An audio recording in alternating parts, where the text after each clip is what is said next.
everybody. Thanks so much for joining us right here on The Right View. Tonight, we're joined by political commentator, author of Don't Burn This Book, host of the Rubin Report, and author of the upcoming book, Don't Burn This Country. God, isn't it so true? Dave Rubin. Dave, we're so stoked to have you here on The Right View. Thank you so much for joining us. People know you. People love you. They know you from the Rubin Report. But I just want to know, how did you transition into the world of politics? Because you started out as a comedian, I read. I used to be funny a long time ago. I graduated college in what now seems like many lifetimes ago in May of '98. So this is now 24 years ago. I'm the ripe old age of 45. And all my friends were funny. I grew up in New York, in Long Island, and I lived in New York City, and all my friends were kind of funny. That's how we communicated with each other, you know, just with old Simpsons references and Seinfeld and Naked Gun, all that stuff. And it was like somebody was just destined to be a comedian. And I was like, all right, I guess I'll be the comedian out of the group. And I had all the successes and failures of being a New York City comic. So I worked in the city for basically 15 years, almost to 2013 when I moved out here. And I was a road comic for a while, and I started a couple comedy clubs in New York City that were run by comedians because I didn't like how management treated the guys. So that was very much in the Trump vein of things to, you know, start some things on my own, which now in the years subsequently, I've started a couple other things on my own. And I was always kind of talking about politics. You know, it's like in the last 10 years, it's like everybody talks about politics. We obsess about it. It's become sort of cult-like now. But 20 years ago, I was doing silly jokes about Wolf Blitzer and how ridiculous CNN was and all that kind of stuff. And Man, I guess that it did me lead here. Wow. Yeah. Well, I got to say, the fact that you were a comedian back when you were able to be funny. Yeah. I am actually horrified by what I see happening now, and I'm sure you've have some thoughts on this. I mean, nothing is even funny anymore. If you are a good comedian, you're kind of like walking the line of what people have always walked the line of what's politically correct. That's the funny stuff. I mean, are we kind of down a path now where we're never going to have funny comedians, where you're never going to have real entertainment anymore because everyone is afraid of being canceled? I feel like I look back at the things that we used to think were funny when I was growing up. I mean, they're gone. If you said that stuff now, it's over for you. Well, look, I just mentioned The Simpsons. It's like they canceled Apu. Apu, right, who was the Indian in the show, but they did shows on immigration because of him, where Homer was anti-immigrant, then becomes pro-immigrant. They do talk about his Hindu wedding. They talk about veganism because of him. He's the hardest working guy in Springfield. He's completely welcomed in the community. He's in Homer's barbershop quartet. The idea that this guy was too offensive to be on The Simpsons anymore, and then Hank Azaria, the comedian, by the way, I mean, Hank was a stand-up too, who's probably the greatest voiceover comic we've had, probably in American history, right? That he had to apologize for doing this Indian character. Now, he didn't return any of the money, but he did apologize for it. And of course, Hank Azaria, who also played the ridiculously over-the-top gay butler in the Birdcage movie. My favorite, yes. Which is a great movie, and it's a great character, and he's hilarious. And it's like, all right, well, did you apologize for that one? You know, that's why the cancel culture thing, the rules don't make any sense. So you apologize for some things, you don't apologize for other things. You never return the money, but you don't do anything anymore. You bow to people. It's all kind of ridiculous. But your broader point about like stand-up and comedy in general, look, a good comic, you get as close to that line as possible. George Carlin, Richard Pryor, the legends, Lenny Bruce. You get there, and then guess what's going to happen? If you're really funny, you're going to be able to jump over that line and, you know, all hell won't break loose. But you got to have some ability to get back to shore. And what's happening, unfortunately, now, it's like they're just out to take out everybody. So even a guy like Dave Chappelle, it's like they go after Chappelle, and then I don't know if you saw this like 2 weeks ago, but Patton Oswalt, who's a quote-unquote comedian, because I don't think he's very funny, he then tweeted something positive about Chappelle, and then the cancel culture people went after him, so he issued an apology for being friends with Dave Chappelle. So they'll cancel you for who you're friends with. So we just got to keep building better things. And yes, so the answer is yes. It will get better, but it won't be mainstream. Mainstream and the woke stuff, that's done. It's like we have to just build better things, not lose our sense of humor, and find all those new avenues. By the way, not just comedy, for better music, for better art. It's like these people can't create, they can destroy. So let's create. Well, that's a good point. I mean, that's basically all that happens is destruction of our history, our monuments, like all of it is just, it's over. But you know, I feel like for somebody that had that experience, it must be really frustrating to see what's happened. I think back to, I mean, the Chappelle Show when I was in college was one of my favorite shows. In fact, it used to come on Thursday nights. My brother, who went to college 2 hours east of where I did, I went to NC State. My brother went to ECU. And we used to call each other and like watch the Chappelle Show because it was so good when a new episode would come on. I look back, David, some of those skits, there's zero chance you could do that show right now and survive. I mean, as you just pointed out, Dave Chappelle has basically been canceled by all the people that care about that kind of nonsense. But you couldn't even have things like the Chappelle Show, which, I mean, how sad is that? I have 2 kids and I'm like, do I think that they're going to be able to appreciate these sort of things one day? Or will it all be so filtered and just so bland and dull that like it sucks the life out of everything? Hopefully you're right. I mean, hopefully we can come to a place where people are like, enough. And I kind of feel like, Dave, we're approaching that point. I feel like people are getting so fed up with all the nonsense. I almost feel like it's like a boomerang effect and it's coming back around. How do you feel like where are we in that place as far as you're concerned? Yeah, well, look, the list goes on because you can talk about Chappelle's Show, you can talk about The Simpsons, Seinfeld that I mentioned. It's like Jerry once drugged a girl so that he could play with her toys. Kramer wouldn't wear the AIDS ribbon, the soup Nazi. I mean, like every episode you could decide to, you know what they did? This is actually true. Do you know that they canceled an episode? There's one episode of The Golden Girls that is no longer on Hulu. Do you know about this? Stop it. No, but I love The Golden Girls. Okay, so you're gonna know the episode for sure. You remember the episode, it's probably around season 3 or season 4, when Dorothy's son, Michael, is going to marry this black woman. You remember this? Yes. And the issue in the show really isn't that she's black. It's that she's older because he's, supposed to be in his mid-20s and she's like probably in her late 40s, early 50s. But then throughout the show, the 2 families come together and there's a lot of funny racial jokes. But the thing that caused Hulu to cancel it was that there's a hilarious scene where Betty White, Rose, and Rue McClanahan, Blanche, come out and they have face masks on. They're doing a woman's face mask and it's sort of brown as if it was blackface. But of course it's a joke and the black women see them. It's a whole thing. They canceled Betty White. It's not on Hulu anymore. You cannot see that episode anymore unless you have the DVDs. So they will come for everything. But your kids, you mentioned your kids and it's like, all right, well, they're going to see a whole bunch of bland, awful stuff. I mean, you go through Netflix, it's just like crap after crap and woke garbage and all that stuff. But I think what will happen, I mean, I just fundamentally believe in the human spirit. I believe that human beings have an innate desire to find the truth, and truth is best found usually through humor or art or music. And that your kids, if they grow up in a world, this like sanitized, well, first off, they won't because of who their parents are, but let's say you hope, right? You hope, but for the generation that's growing up in this very, you can only say this amount of stuff, they will find a way to break through it. It's just what humans do. It's the age-old biblical story just told now, and they will find a way. So I'm always hopeful in that regard. Gosh, I hope you're right. Well, I would be remiss if I didn't say welcome to Florida. You just moved. Thank you. I mean, like you did the same thing that the rest of us did, Dave. You lived in New York. I lived in New York for 15 years. Obviously, you were born and raised there. Everybody is coming down to Florida. I got to say, how are you finding it down here? Because to me, I'm so happy to be here because it doesn't even feel like anything that's happening in New York. It is it's like you're in another country down here.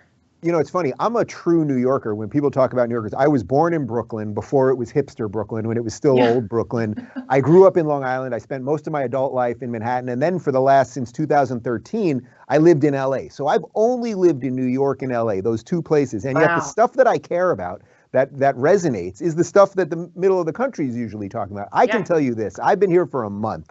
Just got into my house 2 or 3 days ago. I've been staying at friends. The joy on people's faces here. I went to Whole Foods yesterday. I was mobbed as if I was like John Lennon. Like the amount of people just, welcome to Florida, Dave. We're so happy here. Someone literally offered to buy my groceries. I kid you not. Like amazing. People are happy here. They know what's right here. I went to an event a couple weeks ago, and Mayor Suarez, I'm down in Miami. Mayor Suarez was down here. Before I even had a chance to say hi to him, he came up to me, Dave, I'm so happy you're here and you brought your businesses here, and he gave me a big hug. I went, not to just silly name drop, but I went to a dinner at the governor's mansion with DeSantis, and to sit in a room with a guy he doesn't want to govern because he wants to rule people like a king. He wants to free people. Right. Like, it's so profoundly different here than the guy that I fled in California, Gavin Newsom. It's just extraordinary. This is the model for a future America, and I just hope we continue to fight for it the best we can. Well, it has to be the model, because if it's not, I'm horrified by what that might mean. And you talking about how happy people are, I've witnessed the same thing. Since moving to Florida, I've been here since August now, so almost 6 months. People are so happy here. And then I kind of take a step back, Dave, and I'm like, well, wait a minute. It's because we're able to live life here. Yes, the weather is great, not to make anybody jealous anywhere else in the country. But on top of that, we are able to live life like life is supposed to be lived down here. And think about how miserable it is, places that are totally shut down in LA, in New York. I talk to my friends who still live in Manhattan. Those that are not vaccinated literally are sitting outside to eat food when it's like 15 degrees. It is absolute insanity. So yes, people are happier here. Do you know why? Because it is free. You have the ability to live life like it should be lived, and you're not shut down and locked down. We tried that 15 days to slow the spread. We're 2 years in, and enough is enough for some of these places. But I don't know. There's a new mayor in New York. I would love to hear your thoughts on this, because I was very hopeful. Gosh, you don't get much worse than the last guy, than Bill DeBlasio. And when Eric Adams came in, I said, you know what? This could be a good thing. This is a pro-police guy, obviously a former cop, should be able to get it together. Not sure I feel that way after he's only been in there for a couple of weeks, Dave. Lara, allow me to finish your evolution on that. This is going to be an abject disaster with this guy. Yes, a lot of people were saying something similar to that, like, oh, it can't get worse than DeBlasio. And by the way, DeBlasio was horrific for the city, though in his own mind he was a success because socialists destroy things. So I don't think he's walking around going, oh boy, I sure did screw up. He's quite happy with what's happened to New York City. By the way, my family, since around 1916, we traced my family. There were times in Manhattan, Bronx, Brooklyn, Queens, that we had somewhere around 70, 80 family members living in that area. Wow. There is one person left now. After my sister, during lockdown, took her husband and 2 kids, went out to the suburbs, and guess what? Then they moved down to Florida. They're down here too. We have one family member left. I mean, that tells you the structure. Like when I say that I'm a born and bred New Yorker, like I lived and loved that city, Yankees fan, I loved it, but they've destroyed it. Eric Adams, unfortunately, he came in sort of saying the right things. I'll be more pro-police. We're going to get a DA who's sane. We're not going to be fully woke. And just in 2-3 days, it was just all done. He's already brought in this DA. You're allowed to jump turnstiles. You're allowed to resist arrest. Think of all of the nonsense that these people could tell you is okay. You can steal things. You can walk into CVS or Walgreens and just steal a whole bunch of stuff. And they do. People do. They don't even think twice about it. I see videos all the time. People aren't even nervous at all. They're just picking things up and walking out of a store. Are you kidding me? Well, because once you say to people you can pretty much do whatever you want, they will do whatever they want. And it's just simply not a recipe for a society. So in a place like Florida, where DeSantis said, hey, we're going to support the police, we are going to let people make decisions for themselves. By the way, there's still, I would say, I would prefer no one be wearing masks, or at least everyone can make their choice, let's say. Yeah. So I still see plenty of people with masks here, but it doesn't bother me anymore because it's like, make the decision for yourself. You can put whatever you want on your face. If you would like to wear a Darth Vader helmet, that's just fine with me, but you can't force me to wear one. So when I see it here, it's like, that's what choice is about, right? And if you believe that the vaccines work and you believe that masks work, then it shouldn't matter to you what someone else is wearing. But unfortunately, and this, this is a whole other topic, but sort of the left liberal world ideology, which outsources their decision making to government officials, leads people, as you just said, it was 15 days to flatten the curve. Now it's 2 years later, and they're saying, oh, no, it's just stronger masks that you need, and the 4th injection. And it's like, no, not really. But if you want to keep doing that, I wish you the best of luck. Yeah, if you want to do it, whatever it is, please go for it. Here's the thing that gets me, and we don't have to get off on a tangent about all of this stuff, but it's just so nonsensical. That is the problem with all of this, is that we know that if you wear a cloth mask, it does nothing, yet people are wearing cloth masks all over the place. And again, to your point, if someone else is happy doing that, that's great. Maybe it's just like, an aesthetic thing and they want to do it. Maybe they got comfortable wearing masks. I don't know. Maybe they have a cold sore and they're trying to cover it up. Maybe they're a ninja. I mean, anything's possible. Fine. The problem is that it doesn't prevent you from transmitting COVID. You have better antibodies if you had COVID, which so many people did. So what are we talking about here? That's the problem I think so many people have, is that none of it makes sense, and none of it is based on what they said it was based on, which is science. So people are just being punished. But again, the beauty of living in the state of Florida, you get to make your own decisions on how to live your life. I mean, gosh, it's what America was all about. But you obviously were talking about politics, and that is a natural thing. It's a natural thing, unfortunately, these days in general. But how did you jump, Dave, from comedy to politics? Because you are one of the leading voices out there. You're someone that so many people turn to get insight into politics. How'd you make that leap? Well, I was a political science major. I went to SUNY Binghamton. So as I said, a true New Yorker, State University of New York at Binghamton, upstate New York, near Syracuse. And I was a poli-sci major. And I would have to say that although I think I got a pretty decent education, and I went to public school my entire life. Public school was very different than it is now, certainly. So did I, grade by the school. way. Yeah, so like it used to, even if to some degree I came out thinking the wrong way politically, I think I did get a fairly robust education, and it wasn't a brainwashing center. So maybe my politics came out more lefty than I am now, so be it. But schools, especially in New York, I grew up in the suburbs in Long Island, like it was a well-funded school that my parents paid a lot of tax money, and it was money well spent because it was a blue ribbon school, and we learned stuff. Right? We learned a plurality of things. But I did come out a lefty, and I just started talking about things. It was before, as I said before, now politics is religious. People are breathing it all day long. They wake up and what did Biden do today? And oh my God, is Trump on Twitter and all of the stuff. And it's really, that's a very unhealthy way of viewing the world. That's why the case for Florida is so strong. What I said about DeSantis, this idea that he doesn't want to rule over people, it's very obvious to me when I've talked to him. He's there to facilitate a system that will allow you to live. And what that means is you might make mistakes. Your neighbor might make mistakes. You may do things wrong, but they can't create, I think what the conclusion that I think most thoughtful people have come to, and I would include him in this, and by the way, I would include Donald Trump in this, and I would include a lot of the people on the right now, because I think the right is pretty rich at the moment, actually, in terms of ideas. It's like most of these people basically are saying, hey, the system itself cannot organize something that is perfect for everyone. So how about we err on the side of letting people live the way they want? And if we can do that, and that's why Florida is great. So, why is Miami the most fit city? It's not just because the weather's good so people want to look good. It's because when you're living the life that you're supposed to be living, you will start looking better. Literally. I mean, they've done studies on this. It doesn't mean everyone's going to be. Fit city? Miami is the most fit city in the United States. Trust me, I just spent a month on Miami Beach. These people are, it's ridiculous. Why don't I live there? I got to move south. My God, I messed up. Okay. Wow.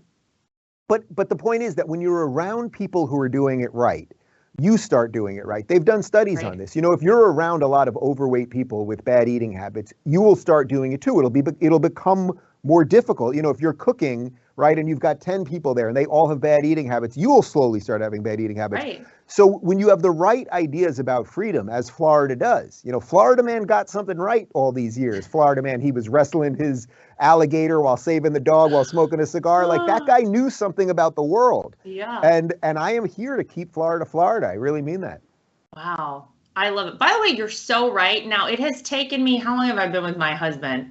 My gosh, 13 years now. It's taken me 13 years, Dave, but he finally started running as of like 2 months ago. I've been this like crazy. I used to do marathons. I haven't done a marathon in maybe 6 years. Marathons, half marathons. I do triathlons now.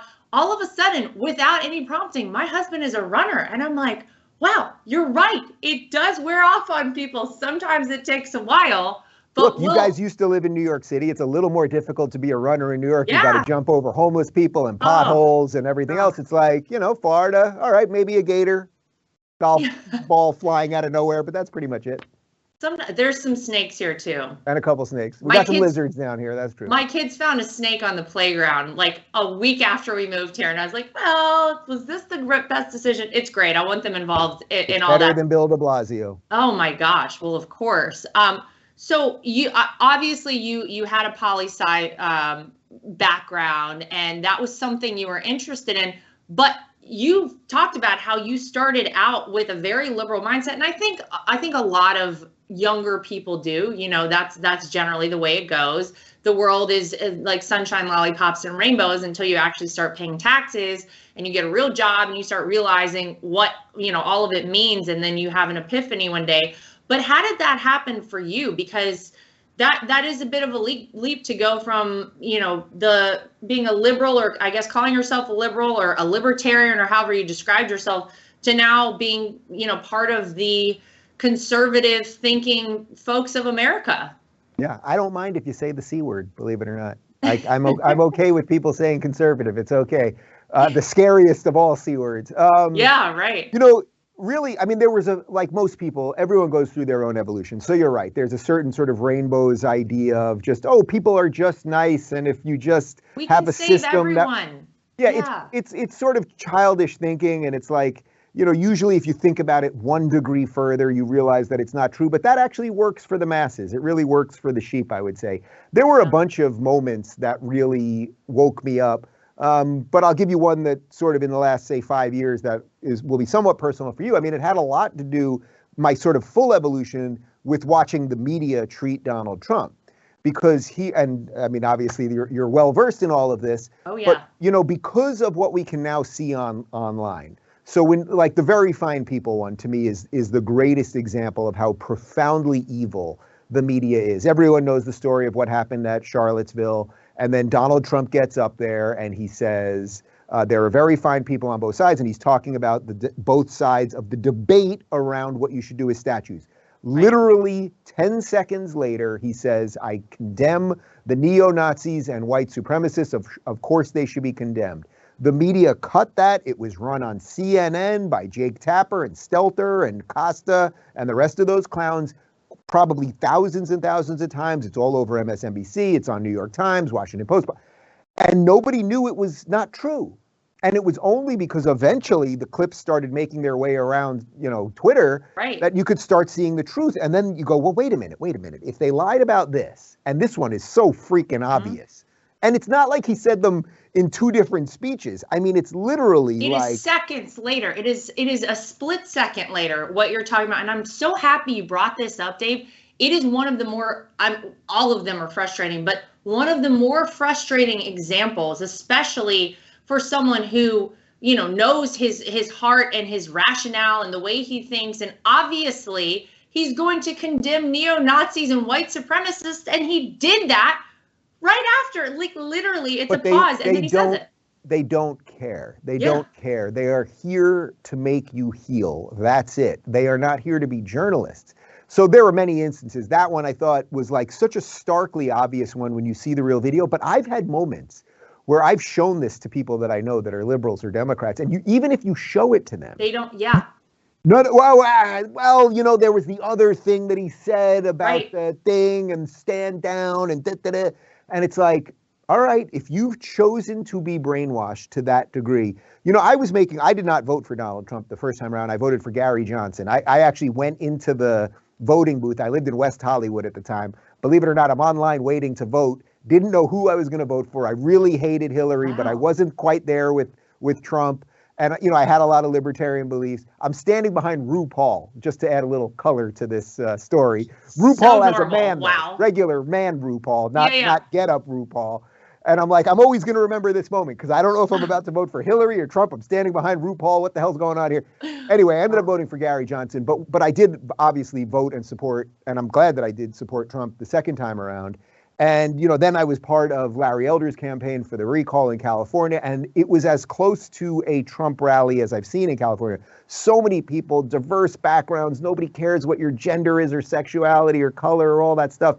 And it's real, and I think if we can just keep showing that, it sort of gets to where we started about comedy. If we can show people we're happier, we're freer.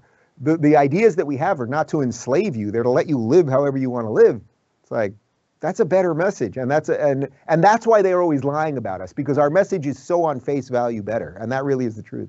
And if you do any sort of your own research, if you go online and you look up the clip that you just referenced from my father-in-law, the Charlottesville Very Fine People clip, you see the truth there. If you go online and you research the background of the Republican Party, why it was started, the voting record in the 60s, you will find that you have been lied to pretty much consistently for basically your entire life. If you're around our age, I'm 39, and all the things that you thought are wrong. But the problem is, I think there are a lot of people that like to live in this sort of, I think they know deep down that something is wrong, because look where we are in so many places in America. Look how out of the ordinary everything is that's happening in our major American cities. They know something's wrong, but in a way they're like, I'm not ready to see it yet. I do feel like, though, that so many people are having the experiences like you had, or especially, man, now with what we've got going on in this country, people are saying, well, this isn't what I voted for. I thought I was voting for a moderate, the great uniter. 81 million people, Dave, voted for Joe Biden, and they all thought, I'm sure all 81 million, that he was going to be this great guy. And they're now very unhappy, I think, with how things have been going the first year in office for him. So I'm always optimistic that people are going to come around and realize the truth. But I think some of them just like to stay in their little safe space, and they don't want to know the reality. They don't want to know the truth, because you have to do a little work to get there. Lara, denial ain't just a river in Egypt. I mean, people, it's basically, you believe a certain set of something, and it's very hard having that red pill moment going, oh man, maybe I made some mistakes along the way. Maybe I was taught the wrong things. Maybe the people that I thought were the good guys were not the good guys. I mean, these are all deep things to have to grapple with in life. One of the things that I was telling my audience when I decided to publicly support your father-in-law was that, to me, Trump was defending liberalism and conservatism. And what I mean by that was, it was obvious how he was defending conservatism. He was putting conservative judges on the court. He believed in borders, like basic stuff.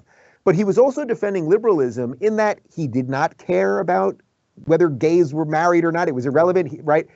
His answer on the trans bathroom thing, to me, was the single moment that should have blown apart everything for these guys, because they asked him, well, what do you think about trans bathrooms? And he's like, I build hotels. You want me to put one bathroom in the lobby? That'll be just fine with me. It's like, that shows you this is not a man who holds bigotry in his heart. Like, he really cares about this. And by the way, he's cross-dressed on Saturday Night Live. Like, this is not, and so my argument was, he's defending both of these things, and Biden stands for nothing. And if we don't elect him, you're going to watch these things break. And I think that's what's happening right now, because right now, okay, we have conservatives and libertarians, whatever, on the right, but on the left, all that's left basically is these crazy wokesters. There are a few decent liberals. I talked about it on my show this morning. I mean, Bill Maher is really trying, I think. Barry Weiss. There's a couple liberals that maybe I have some disagreements with that are trying, but they have no power. They have no institutional power. They have nobody to vote for that represents that. Right. So the simple thing is, what you should be doing are vote for Republicans. And then if you're a decent liberal, a Bill Maher liberal who gets it on free speech, and you're against wokeism and critical race theory, it's like, come to some Republican things and fight for those ideas. And guess what? They're going to freaking applaud you for it. Well, because in Republicans America, you have the ability to say or do whatever you want. I mean, it's all about your freedom and all about your rights. And what you said about the Larry Elder rally, I just want to go back to for a second, because you're so right, Dave. If you come to, people have this idea in mind that if they came to a Trump rally, that, and by the way, they're still happening, but if you come to a Trump rally and you're, not this middle of the country, like middle-aged white man with a mustache and holding an American flag, that like you're going to be banned. It is the opposite. The number of people that I have had tell me, and these are people from all different backgrounds with all different, orientations, everything you could imagine. These are people that were Democrats for a long time, and they said, I'm just going to go check out a Trump rally. They all have told me, man, I was welcomed in a way I didn't even know existed, because we're happy to have you come over to our side. We're happy to have you stand on the side of freedom. And then you decide, once our guy is in office, if it's Donald Trump, you can live your life however you want. Nobody cares. It is so true. The idea that Republicans are the way that they have been portrayed for so long, it's just not true anymore. And I think a lot of people are starting to see that. I have to just give you a little bit of a shout out. Now, I know that you probably hear this sort of thing all the time, but I recently had Ariel Scarcella on the show, and she praised you for being one of the people who were so kind to her and would have a conversation with her when everyone else wanted her canceled for coming out as a conservative, because it's a tough thing to do. So yeah. I just got to say on her behalf to you, thank you for doing that. I think that was really awesome. Well, thanks. I mean, look, I'm okay with the ideas that you just said there. Like, I don't really care, as long as you're not trying to harm anyone individually or burn down the country or something along those lines. It's like, you are entitled to live how you see fit. I know that not everyone loves how I live my life, but there's an exchange in that. You have to accept that you are not king of the world. I think that's one of the problems that the lefties generally have. They think that because they feel something, that the world should bow to them. That's not really how it works. The world is a place filled with millions and millions and millions of people, billions of people actually. And it's like, we have to create as much room as possible for everyone to figure out what their experience is, what their thing is. I went to the first Trump rally I ever went to was in Beverly Hills. I'm sure you've been to this, right, with that big Beverly Hills sign right off Rodeo Drive there. It's the heart of Los Angeles. Like, it does not get any more LA entourage than that. And I didn't even know that they were having a Trump rally. I was actually coming home from lunch, and I saw this Trump rally, and I see the flags and all these people, and I was like, I got to stop. I got to just see what's going on. Yeah, this was the middle of COVID, by the way. I get out there. First off, I'm just mobbed by people, and everyone's so happy. And then I just walk around, and it's, as you said, it was black people, Hispanic people, white. It didn't matter. Everybody was happy. Politics didn't even come up. I mean, that's the thing. It was like people were talking about freedom and liberty, stuff like that. But it was just so obvious to me. It was irrelevant what you thought the marginal tax rate was, or whether you believed, even if you believed in the death penalty or something. It was like, that really wasn't what this thing was about. It was about something else that had to do with the spirit of America. And, I think to your point about Biden, it's like, there ain't much of that going on right now. So I think there are better days ahead for us, because look what they're providing. They're not providing anything that's inspirational. So it'll come around. Well, I got to ask you about your books, plural, ladies and gentlemen. First of all, the idea, everybody's like, you should write a book. One day, Eric and I are going to write a book, and it's going to blow everybody's mind. We're not even close to that yet. Yeah. But I mean, man, 2 books, that's amazing. The first one you released in 2020, Don't Burn This Book. I mean, it kind of gives people tools they need so that you can think for yourself, especially in a time like right now with tribal outrage and like all of it, right? So what about the second book, the sequel? I assume it's a sequel, Don't Burn This Country. Yeah, so I think it will ultimately be part of a trilogy. So this is the transitional one, right? 3. So you've got, if we could do this in a Star Wars, we're setting up the story. Now some new stuff is going to happen, and then we will have the ultimate conclusion on the Death Star. But basically, the first book was about the ideas that I believe in, how I came to believe these things and what I believe. This next book, Don't Burn This Country, is much more about how you can put these ideas into practice. Because I think it's one thing to just believe some stuff. Oh, I roughly believe in freedom or liberty or individual rights or something. But like, how can you live in a way that will ensure that the system won't infringe on those things, whether that is quite literally some things that people picked up during lockdown. Like, I started gardening. I had a rooftop garden in LA, and I was like, you know what? I don't want to be so dependent on the supply chain, on the stores, blah, blah, blah. So we started gardening, and then suddenly I realized I really loved it. And then you can figure out, that tomato and basil, they grow much better if they're together. And by the way, they taste good together. There's a reason for that. When am I coming for dinner, Dave? This sounds amazing. Anytime you can come. No, we'd love to have you guys over. But little things to, build your own products, learn how to do things, know how to change a tire, like basic things so that your voting habits, people that don't know how to do anything, that don't know how to, pick themselves up and accomplish anything, of course you're going to turn to the government to literally do everything for you because you don't know how to do anything. And we live in a time where basically you can sit in front of the computer all day and play video games and watch porn or whatever it is that you do all day, and they'll deliver the food right to you. And eventually we'll just have a slot bucket. Yeah. And we'll be, and we'll live in the metaverse that Zuckerberg wants us to live in. And that's not what the human experience is about. So this is really about the tools that I think will help people live the ideas instead of just talk about the ideas. Well, gosh, we all need to do that because it feels like that there's such a push to get people to become more dependent on the government, to get people to basically not even know how to do anything for themselves. You're so right with all that. And one of the things I learned how to do, speaking of changing a tire, I ride a bike a lot, and I didn't know for so long how to change my bike tire. Now, it could take me a full hour if I have a full blowout on the side of the road. So if anybody sees me, you're welcome to stop and ask if you could help me. But I learned how to do things like that. I figured a lot of that out. You're right. It's so important, I think, to keep ourselves informed, but also to figure out how to execute the things that we believe in, like you're saying. And gosh, that's what we need for the future of this country. Eric and I plan to raise our kids in a fashion that, they're not going to be reliant on anyone for anything. And they're going to have to figure out how to do things for themselves. But it's a bit of a scary time. So I hope people will get both books in the third whenever it comes out. We're just here waiting. You're just keeping us all in suspense. But Dave, I just want to say thank you again for coming on the show. We're so excited to have you. You're such a part of this movement in our country right now, and I feel like it's continuing. And I feel like it is the silent majority moniker couldn't be more relevant than I think it is right now. No one wants to talk about it. So many people feel the way that we do. And it's exacerbated when you have someone in the White House like we do now, and people running our country who clearly don't really know what they're doing. But thank you for doing what you've been doing. I know you're going to continue. Welcome to Florida.